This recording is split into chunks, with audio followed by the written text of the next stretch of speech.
Hi guys, आपका स्वागत है आपके अपने show MKJ talks for investment इन हिंदी में। कैसे हैं आप भाई? आज हम लोग जो अपना पहला सेगमेंट है शेयर बाजार की कहानी MKJ की ज़बानी, इसमें हम चर्चा करेंगे माइंडस्पेस IPO की, क्योंकि बहुत सारे मेरे फॉलोअर्स लगातार जो हैं मेरे से माइंडस्पेस IPO का पूछ रहे हैं। भाई माइंडस्पेस IPO का पहले तो समझ लीजिए काम क्या है। बेसिकली ये रीट का एक इशू है। रीट का मतलब होता है रियल एस्टेट इन्वेस्टमेंट ट्रस्ट। होता क्या है कि हम बहुत सारे लोग हम में से प्रॉपर्टी में पैसा लगाना चाहते हैं ताकि प्रॉपर्टी से रेंटल इनकम हो सके और कैपिटल एप्रिसिएशन हो सके, पर लगा नहीं पाते हैं। क्यों? क्योंकि दिखते हैं। परेशानी है, एक प्रॉपर्टी ही इतने ज़्यादा अमाउंट की होती है, तो छोटा इन्वेस्टर तो वैसे ही साफ हो जाता है। तो इसके लिए क्या है, ट्रस्ट बनाया जाता है। वो ट्रस्ट क्या करता है, हम लोगों से पैसा इकट्ठा कर कर वो पैसा लगाता है रियल एस्टेट में, और रियल एस्टेट से उसको इनकम मिलती है in the form of rent. और कई बार वो उन रियल एस्टेट को मेंटेन करता है तो उसकी जो मेंटेनेंस चार्जेस होते हैं वो भी उसको मिलते हैं। इसके अलावा मिलती जुलती और रेगुलर कई प्रकार की इनकम जो है इस ट्रस्ट को हो जाती है। और इसके साथ साथ जैसे जैसे प्रॉपर्टी की वैल्यू बढ़ती है तो कैपिटल एप्रिसिएशन भी होता है। तो इस तरह से जो आपका माइंडस्पेस रीट है, एक और भी पहले इसका इशू आया था, उसका नाम था एम्बेसी रीट। REIT है, तो मैं इसको रीट बोल रहा हूँ। अलग अलग लोग अलग अलग तरीके से प्रोनाउंस करते हैं, कई लोग REIT ही बोल देते हैं। तो पूरा फॉर्म भी मैंने आपको बता दिया।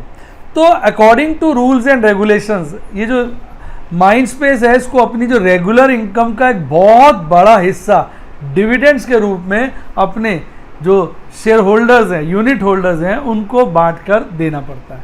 और बाकी हिस्सा ये जो है जैसे कैपिटल एप्रिसिएशन वगैरह होता है उसका इफेक्ट जो है इसके प्राइस के ऊपर आ जाता है। तो ये तो बेसिकली मैंने आपको बता दिया भाई ये चीज़ क्या है, ये क्या है। तो अब पर्टिकुलर अगर हम माइंडस्पेस की बात करें तो इसकी जो प्रॉपर्टीज़ हैं बड़ी प्राइम जगहों पर है। तो अगर इसकी कॉम्पिटिटिव स्ट्रेंथ की बात करें तो इसका जो टेनेंट बेस है वो बहुत ही डाइवर्सिफाइड है और क्वालिटी वाला है। इसके जो ओवरऑल अगर इस इंडस्ट्री की बात करें उसके फंडामेंटल्स काफ़ी स्ट्रॉन्ग हैं, और पर्टिकुलरली इस कंपनी को एक अच्छी एक्सपीरियंस मैनेजमेंट जो है संभाल रही है, और साथ साथ इस कंपनी के जो फ्लोज हैं वो भी काफ़ी स्टेबल हैं। अब अगर हम इसके पिछले कुछ साल के इम्पॉर्टेंट फाइनेंशियल एस्पेक्ट्स देखें, जैसे टोटल एसेट्स देखें, पिछले 4 साल के आप देख सकते हैं लगातार बढ़ रहे हैं। टोटल रेवेन्यू देखिए लगातार काफ़ी तेज़ी से बढ़ रहा है, खासतौर पर पिछले साल तो बहुत ही अच्छा बढ़ा है। और अगर प्रॉफिट आफ्टर टैक्स देखें तो 2031 मार्च 31-18 का जो साल था उसमें खासी गिरावट देखने को मिली।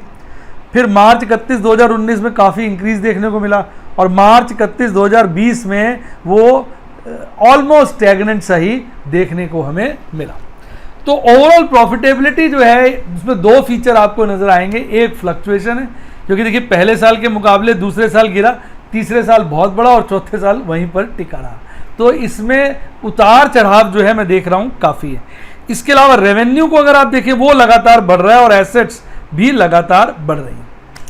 भाई आज जो हम जिस पोजीशन से गुजर रहे हैं, मेरा अपना व्यू पॉइंट है, जिस स्थिति से आज हम गुजर रहे हैं वो बड़ी एक अलग तरह की अनएक्सपेक्टेड स्थिति है, जिसके अंतर्गत लोगों को सोशल डिस्टेंसिंग करनी पड़ रही है और लोग बहुत सारे वर्क फ्रॉम होम भी कर रहे हैं। बहुत सारे लोगों के रोज़गार छूट गए, मॉल्स ढंग से खुल नहीं रहे हैं, शॉप्स लगातार बंद हैं। उस करके चलते क्या हो गया कि जो स्पेस की है, मेरी खुद की कई कमर्शियल प्रॉपर्टीज़ हैं जो मैं रेंट पे देता हूँ, आपको जान के आश्चर्य होगा वो लगातार धीरे धीरे उनमें से कई टेनेंट्स ने छोड़ दिया। वो कह रहे हैं जब सर हालात स्मूथ होंगे तब हम इसमें वापस आएंगे। तो ओवरऑल इस वक्त ये पर्टिकुलर सेगमेंट जो है बहुत दुविधा में फंसा हुआ है। लोगों को समझ नहीं आ रहा, क्योंकि हमारे देश में बहुत सारे ऑफिस स्पेस क्रिएट हो गए हैं। पीछे तो आपको पता होगा एक वर्क फोर्स वाला करके कॉन्सेप्ट चला था कि आप कहीं भी जाकर सीट्स ले सकते हैं और अपना काम कर सकते हैं। तो उस तरह के बहुत सारे खुले थे। मेरे एक जानकार है, उन्होंने बहुत अच्छी बिल्डिंग बनाई थी, बहुत बढ़िया रेंट पे उनका चल रहा था, पर उनकी भी खाली हो गई क्योंकि इसके चलते लोग आजकल वर्क फ्रॉम बहुत कर रहे हैं होम, और कईयों का काम बंद हो गया। तो ये इस वक्त एक बड़ा रिस्क फैक्टर है जिसको निवेशक को सदा ध्यान रखना चाहिए इसमें पैसा लगाने के लिए। अब इशू का अगर मैं आपको डिटेल देता हूँ, स्क्रीन पर आ गया है। अब इशू ये 4,500 करोड़ का है, जिसमें से 3,500 ऑफर फॉर सेल है, जिसका मतलब साफ है कि एग्जिस्टिंग निवेशक, एग्जिस्टिंग इन्वेस्टर्स अपना माल बेचकर इसमें से पैसा निकाल रहे हैं, और 1,000 करोड़ रुपया कंपनी के पास जाएगा, और कंपनी जो है इस पैसे का ज़्यादा इस्तेमाल, जैसा कि मैंने कई जगह देखा, वो लोन उतारने के लिए करें। इशू की डिटेल्स वगैरह आ गई है। इसमें मिनिमम लॉट 1 जो है वो 200 शेयर का है, और उसकी कीमत जो है कट के अराउंड 55,000 रुपये आती है। ये इसकी पोजीशन है। अब इंस्टीट्यूशनल इन्वेस्टर्स के लिए 75% कोटा फिक्स्ड है इसका इशू का, और 25% नॉन इंस्टीट्यूशनल इन्वेस्टर्स के लिए जो है रखा गया। वैसे नॉन इंस्टीट्यूशनल इन्वेस्टर बता दूं, वो होता है जो 2 लाख से बड़ी एप्लीकेशन लगाता है। सब्सक्रिप्शन स्टेटस अगर आप देखेंगे तो इशू ओवर सब्सक्राइब हो चुका है 1.23 टाइम्स। अगर नॉर्मल कोर्स में ये इशू आया होता तो बहुत ही अच्छा इशू लगता है, इसकी हाईली मुझे लगता है सब्सक्रिप्शन यानी ओवर सब्सक्राइब होता। इस वक्त कहीं ना कहीं लोगों के मन में दुविधा है, डाउट है, वो समझ नहीं पा रहे हम क्या करें। इशू में ओवरऑल मुझे सब कुछ ठीक लगता है। इसमें निर्णय का विषय केवल एक ही है, और मैं वो एज यूजुअल आप पे छोड़ूंगा, क्योंकि हर व्यक्ति को अपने हिस्से का कार्य खुद करना होता है।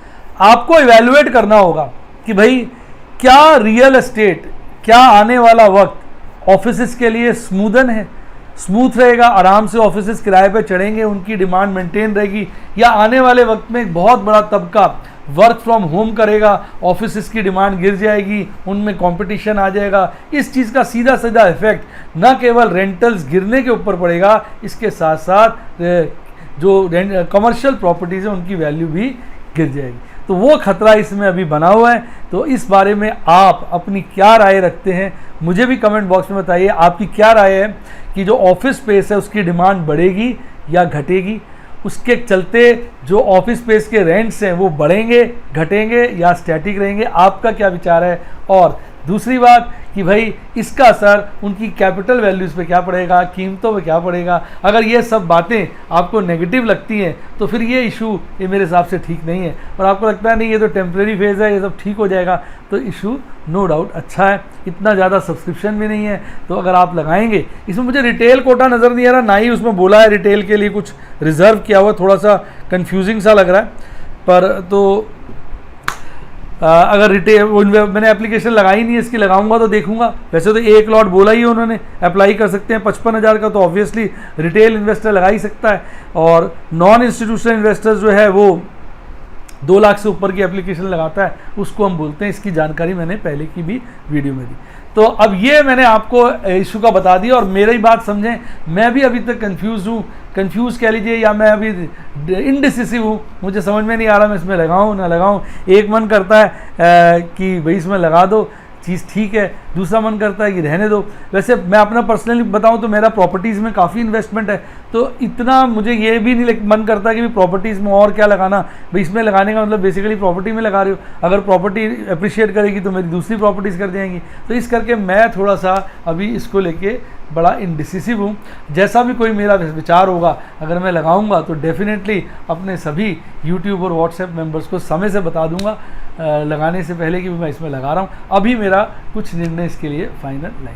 आपको मैंने सारी चीज़ें बता दी, और आप कैसे किन बातों का ध्यान लेकर निर्णय लें वो भी मैंने बता दी। ये बात करते हैं अपने M&M फाइनेंस के इश्यूज़ की। आज उसकी भी चर्चा अपने इस कार्यक्रम शेयर बाज़ार की कहानी MKJ ज़ुबानी में कर लेते हैं। भाई देखिए, मैंने आज कुछ राइट्स के जो शेयर्स हैं, राइट्स आपको पता है आज से ट्रेड होना शुरू हो गया। मैंने कुछ राइट्स के आज शेयर्स खरीदे। किस भाव खरीदे थे मैंने डायमंड और प्लैटिनम मेंबर्स को इमीडिएटली उसी वक्त स्क्रीनशॉट शेयर कर दिया था।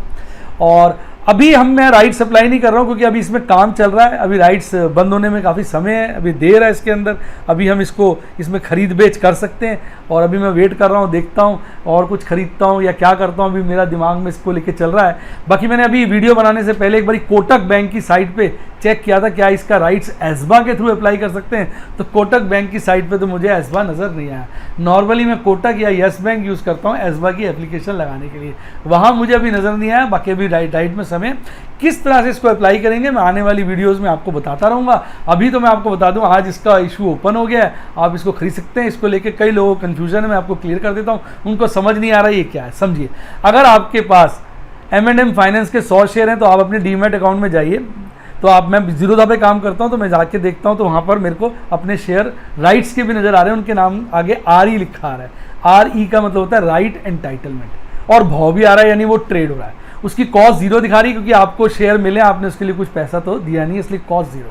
अब मान लीजिए उसका रेट 80 रुपये आ रहा है, तो इसका मतलब ये है कि आप 80 रुपये में चाहें तो अपना राइट जो आपको मिला हुआ है वो बेच सकते हैं। आप 80 रुपये में बेच देंगे, आपके अकाउंट में से राइट्स हट जाएंगे, आपको 80 रुपये पर शेयर के हिसाब से आ जाएंगे। अगर आपके पास 100 शेयर है तो 100 शेयर का आपको री आ गया होगा राइट एंटाइटलमेंट, आप उसको 80 के भाव भेज देंगे तो 80 को 100 से मल्टीप्लाई कर दीजिए, 8000 आपको मिल जाएंगे, और फिर आप राइट अप्लाई नहीं कर पाएंगे। समझे, क्योंकि आपने अपना एंटाइटलमेंट, अपना जो अफसर था वो बेच दिया किसी को, तो उसके बाद फिर आप इसको नहीं कर पाएंगे।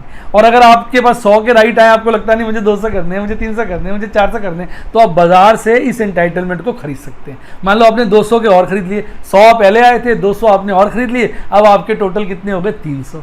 अब ये समझिए आपने नए 80 रुपये के भाव खरीदे हैं, तो 80 रुपये तो आपको अभी देने पड़ेंगे खरीदने के लिए, और इसके बाद जब आप राइट अप्लाई करेंगे तब 50 रुपये और देने पड़ेंगे, यानी फिर आपको ये पड़ेगा 80 जमा 50 130 का। इस चीज़ का लेके लोगों को बड़ा कंफ्यूजन था, जो मैं क्लियर कर रहा हूँ। यानी राइट्स अगर आप बाजार से राइट एंटाइटलमेंट खरीदते हैं 80 रुपये के भाव, तो इसका मतलब ये नहीं कि आपका राइट अप्लाई हो गया, आपको राइट अप्लाई करना पड़ेगा और उसके लिए कंपनी को आपको 50 रुपया देना पड़ेगा। अगर आपने राइट एंटाइटलमेंट 80 के भाव खरीदा है तो कंपनी को 50 दे के 80 जमा 50 कितने होते हैं 130 रुपये, तो आपको 130 रुपये का पड़ेगा ये शेयर। अब मैं समझता हूँ आपको ये बात भी अच्छे से बढ़िया से समझ आ गई होगी। तो ये है सारी की सारी इसकी चक्कर चक्कानी। अब इसका IPO अभी तो राइट्स इशू खुला हुआ है, आज से स्टार्ट हुआ है, अभी तो काफ़ी दिन ट्रेडिंग होगी। मैंने आज उसका स्क्रीनशॉट भी अपने मेंबर्स के साथ शेयर कर दिया था, इस वक्त मेरे पास नहीं है, कल की वीडियो में दिखा दूंगा कब तक इसका ट्रेडिंग होगी। और मैं निगाहें बनाए हुए बैठा हूँ, और अगर आपने चेक किया हो बैंक पे जाकर एसबा कहाँ लग रहा है, आपको पता चला हो, तो आप नीचे कमेंट में जरूर लिखिए कि भाई इस साइट पर इस बैंक के ऐप के ऊपर एसबा का ऑप्शन आ रहा है M&M राइट्स अप्लाई करने के लिए। आप इसका जिक्र नीचे कमेंट में लिख दीजिए, ताकि हमारे सारे जो मित्र हैं, सारे जो हमारे सब्सक्राइबर हैं, हमारे जो सारे प्यारे प्यारे बच्चे हैं, उनके पास भी ये इन्फॉर्मेशन पहुंच जाए। हमें कमेंट जो बॉक्स होता है नीचे, उसका इस्तेमाल अच्छे कार्यों के लिए करना चाहिए। मैं देखता हूं कुछ लोग उसमें नेगेटिविटी फैलाते हैं, उनका क्या करें, आप उनको अपने हिसाब से जवाब दीजिएगा ताकि वो यहाँ पर नेगेटिविटी ना फैलाए। इसमें अच्छे काम करिए, मैं आपको कितनी अच्छी अच्छी बातें बताता हूँ और उसके तरीके बताता हूँ। अब आप लिखिए नीचे कि आपको क्या लगता है कि भाई ये जो है जो एसबा कहाँ कहाँ अवेलेबल है। एक चीज़ मैं और बताऊँ, मैंने आज पोल कंडक्ट किया था, चलिए ये भी दिखा देता हूँ। मैंने आज माइंडस्पेस IPO के ऊपर पोल कंडक्ट किया था, जिसमें अपने ये वाले टेलीग्राम चैनल पे आ गया। देखिए इस पर अब तक 5193 वोट डल चुके हैं। मैंने लोगों से पूछा था भाई आप इसमें अप्लाई करने का सोच रहे हैं, तो 16% लोगों ने कहा भाई हाँ हम सोच रहे हैं। 66% लोगों ने साफ मना कर दिया, नहीं भाई नहीं, इसमें हम नहीं लगाएंगे। और 18% कंफ्यूज है, अभी कह नहीं सकते, देख रहे हैं। यानी मैं तो भी नहीं 18% में ही आ रहा हूँ बेसिकली देखा जाए तो। 18% जो लोग कंफ्यूज हैं। टोटल जो इस पोल पे वोट पड़े हैं 5203 है। मेरा आप लोगों से निवेदन है, आप सब जाइए मेरे टेलीग्राम चैनल पर और स्पेशली यहाँ वोट करिए। एज ए रिटेल इन्वेस्टर्स हम लोगों को एक दूसरे का ओपिनियन पता चलना चाहिए, और इस चैनल पे, टेलीग्राम चैनल पे आप जाएंगे तो आपको ढेरों इन्फॉर्मेशन डेली बेसिस पे कुछ ना कुछ मैं डिफरेंट कर देता रहता हूँ। तो उम्मीद करता हूँ ये इन्फॉर्मेशन भी आपके काफ़ी काम की रही होगी। आइए बात करते हैं बाजार आज में पहले बैंक निफ्टी आज निफ्टी 50 के मुकाबले खास नहीं बढ़ा। नॉर्मली इसकी वोलेटिलिटी ज़्यादा होती है, आपने देखा होगा ये दुगना तिगना बढ़ता है, कभी 2.5 गुना तक मैंने देखा है बढ़ जाता है। आज साहब ये गैप अप ओपनिंग के साथ खुलता है 21,940, कल बंद हुआ था 21,848 पर, और उसके बाद खुलने के बाद थोड़ी देर स्टेबल रहता है, धड़ाम से नीचे गिरता है और 21,611 का एक बॉटम बनाता है। उसके बाद हाहाकार, पागल हो जाता है और लगातार भागना शुरू करता है, ऊपर ही ऊपर, फिर एक पीक बनाता है 22,233 की, और उसके बाद हल्का से गिरकर 22,105 पर बंद होता है। कल के मुकाबले 256 पॉइंट्स 256 पॉइंट की बढ़त के साथ बंद होता है। परसेंटेज में बात करें तो कल के मुकाबले 1.17% बढ़कर बंद होता है। तो ये आपका बैंक निफ्टी, आपका प्यारा, आपका राज दुलारा। बहुत लोग बैंक निफ्टी में काम करते हैं, मैं इसकी चर्चा नहीं करता तो थोड़े से नाराज भी होते हैं, सर आप बैंक निफ्टी की चर्चा नहीं करते, मैंने कर दी। स्टॉक टॉक्स की आप बात करते हैं, आप दो स्टॉक्स की बात भी कर दी, वो मैंने प्रोग्राम में कर दिया, शेयर बाजार की कहानी MKJ की जुबानी। आइए अब बात करते हैं इसके कंपोनेंट के। सर इसमें है टोटल 12 शेयर, मात्र 3 शेयर में लालियाली थी और आपके 9 शेयर हरियाली में डूबे हुए थे, हरियाली की चाशनी में डूबे हुए थे। सबसे ज्यादा तेजी आज कोटक महिंद्रा में थी और इंडसइंड बैंक में तेजी थी। आज इंडसइंड बैंक की पुट में मैंने काम करने की कोशिश करी, पुट और कॉल में उसने मना कर दिया कि भाई इसका FNO बैन है। तो मैं आपको बता दूं, मैंने तो यही देखा आज कि इसका FNO में काम नहीं हो रहा। अगर आपने पहले कोई पोजीशन बनाई है तो आप उसको स्क्वायर ऑफ कर सकते हैं, नई पोजीशन इसके अंदर अब आप नहीं बना सकते हैं। तो ये थी चर्चा हमारी बैंक निफ्टी की या निफ्टी बैंक की। आइए अब बात करते हैं हमारे प्यारे राज दिलारे निफ्टी 50 की। निफ्टी 50 की बात करें, आज निफ्टी 50 पूरे गोल 11,300 पर बंद होता है। आइए इसको आज की और कल से कंपेयर करते हैं। कल हमारा निफ्टी 50 बंद हुआ था 11,131 पर और साहब आज एक बड़ी गैप ओपनिंग करता है, बड़ी तो नहीं कहेंगे, हल्की सी 11,154 पे खुलता है, ऊपर जाता है, नीचे आता है और एक बॉटम बनाता है 11,151 का, लगभग वही बॉटम हो जाता है जहां पर ये खुलता है। उसके बाद नेवर लुकिंग बैक, ऊपर ही ऊपर, ऊपर ही ऊपर, ऊपर ही ऊपर, एक ऊपर जाके 11,317 का एक बड़ा मकाम बनाता है और फिर हल्का सा गिरकर 11,300 पर बंद हो जाता है। तो ये था आज हमारा निफ्टी 50 का हाल। अब इसके कंपोनेंट की बात कर लेते हैं। बेटा कंपोनेंट की तरफ अगर आप देखेंगे तो भौचक्के रह जाएंगे। आज जो है हमारे अल्ट्राटेक सीमेंट ने 7% से ज्यादा की तेजी दिखाई, सबसे ज्यादा शेयर ये तेज था और ढेरों शेयर थे जिनमें 3% से ज्यादा की तेजी थी।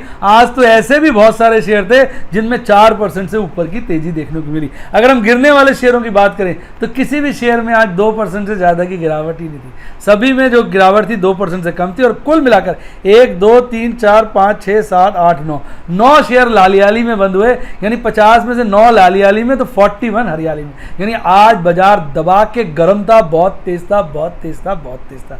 आइए अब बात करते हैं आज के कैंडलस्टिक चार्ट की। आपके सामने कैंडलस्टिक चार्ट आ गया है। अगर आप कैंडलस्टिक चार्ट को देखेंगे, आज एक बहुत बड़ी बुलिश कैंडल बनी है और ये मोटी मोटी मारूबोजी कैंडल बनी है। ओपनिंग बुलिश मारूबोजी कैंडल, जहां ये खुली थी वही आज का लगभग बॉटम था। उसके बाद ऊपर ही ऊपर, ऊपर ही ऊपर, और देखेंगे ऊपर की विक थोड़ी ठीक ठीक सी है, छोटी भी नहीं कहूँगा बहुत, ना के बराबर, ठीक ठीक सी वीक है। तो इसलिए इसको मैंने बोला ओपनिंग बुलिश मारूबोजी कैंडल। तो ये आज कैंडल के दर्शन हुए। आप देखेंगे पिछले, आज को छोड़ दीजिए, पिछले 5 दिन से लगातार बाजार कंसोलिडेशन के मूड में था।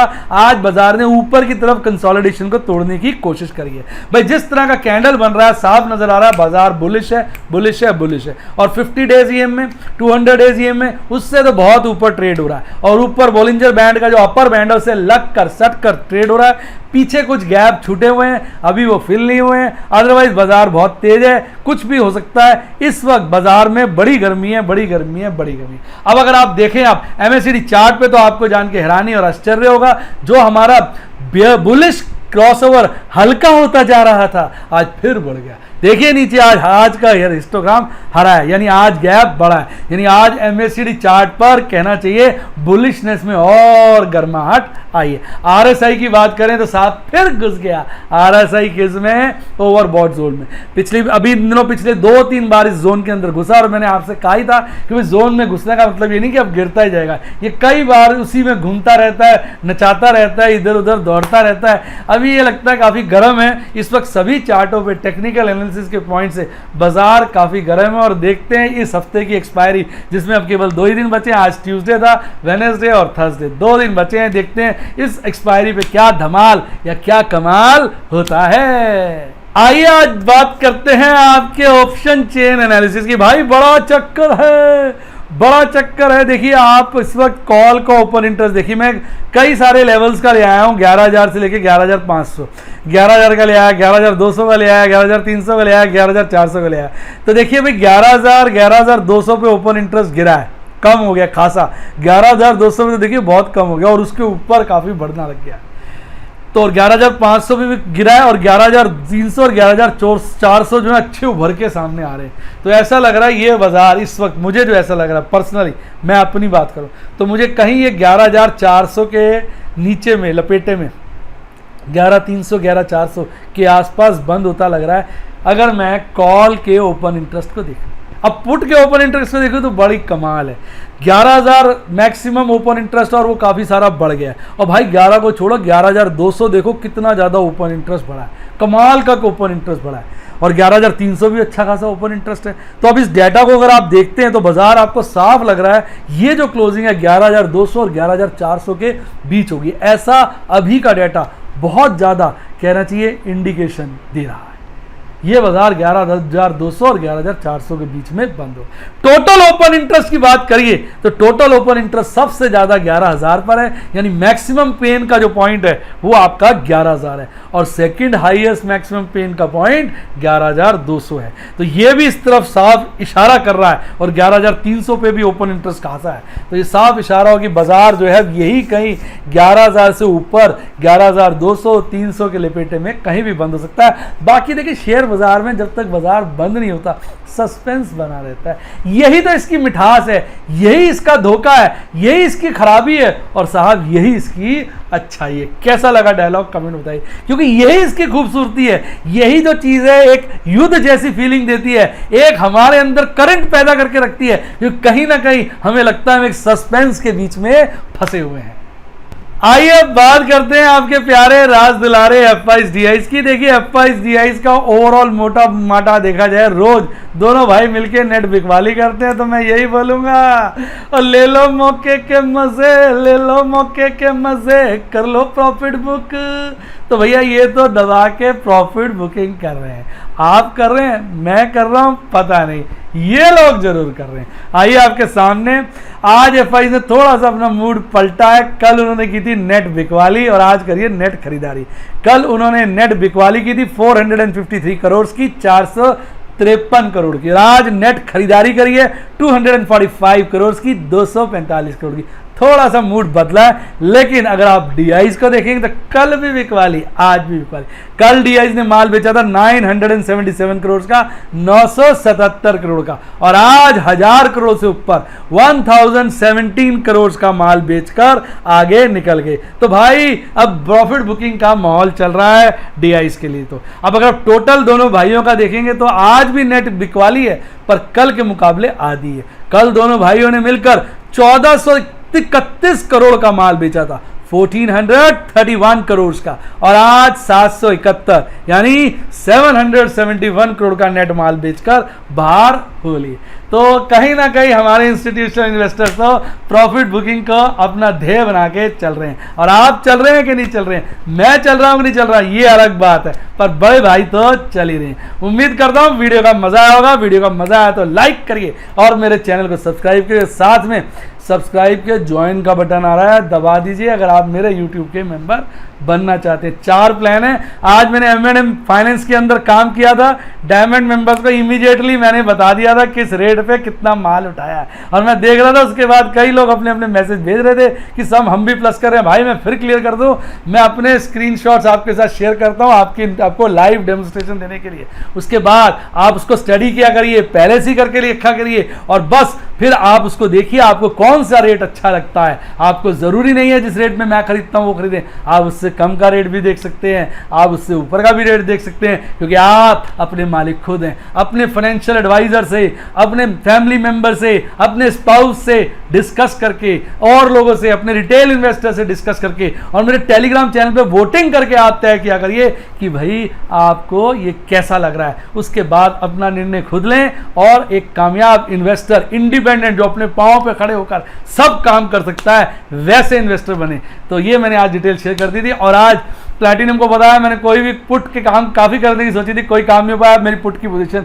काफ़ी और मेरा काफ़ी अच्छा प्रॉफिट हो रहा है, और मैंने प्लैटिनम मेंबर्स के साथ आज अपनी पोजीशन शेयर कर दी थी, और उस पोजीशन में जितना प्रॉफिट मैंने शेयर किया था शाम को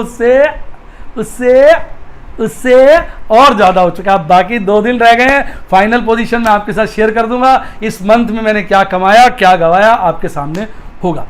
इसी के साथ साथ अगर आप मेरे व्हाट्सएप के मेंबर बनना चाहे तो फ़ोन नंबर टीम का दिया हुआ डिस्क्रिप्शन बॉक्स में, उन्हें कॉल करिए, वो आपकी मदद करेंगे, सब तरह की सपोर्ट करेंगे, नॉलेज देंगे, और आप मेरे जो है व्हाट्सएप के सफ़ायर रूबी के मेंबर बन सकते हैं। सफ़ायर में है सब कुछ, सिर्फ स्विंग ट्रेडिंग है जो मैं आप नया स्टार्ट किया, और जो रूबी है उसके अंदर जो है ऑफर्चुन एंड ऑप्शन भी है। इसके अलावा डीमेट अकाउंट अप्लाई करना है, इसके अलावा डायरेक्ट म्यूचुअल फंड लेना है, सब के लिंक डिस्क्रिप्शन बॉक्स में, उनको यूज़ करिए। कोई दिक्कत है मेरी टीम को कॉल करिए, वो आपकी पूरी मदद करेगी। और इसके अलावा अगर अच्छी किताबें पढ़नी है तो उनका लिंक भी डिस्क्रिप्शन बॉक्स में है।